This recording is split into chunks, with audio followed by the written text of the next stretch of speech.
Good morning. Welcome to the Adventure of Scripture of the Day. We're going to be continuing in James chapter 1, verses 16 and 17. Do not be misled, my beloved brothers and sisters. Every good thing given and every perfect gift is from above. It comes down from the Father of lights, the creator and sustainer of the heavens, in whom there is no variation, no rising or setting or shadow cast by his turning. For he is perfect and never changes. The perfect here is talking about not the flawless, but perfect as in whole and complete, lacking nothing. So he's giving whole and complete, lacking nothing gifts because he is himself whole and complete and lacks nothing. He's never changing in that regard.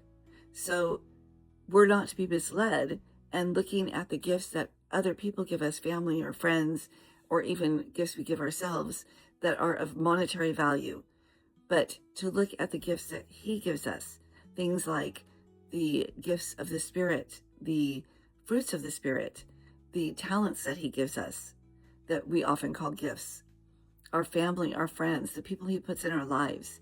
These are the whole and complete, lacking nothing gifts. One of my students, when I was principal of the high school, her father was this walking Christian. So we all thought that he was just this amazing guy. And he saw many healings. His own daughter was healed at 3. And then one day he felt that he should ask God for whatever he would like. What he wanted was $1 million. He prayed and prayed and prayed for years for that $1 million. Ended up being disappointed and bitter, saying that he didn't even believe in God. He started to say he was actually an atheist. It just destroyed his family. His daughter, who had been brought up believing in God and Jesus, believing her family was Christians too, she was devastated.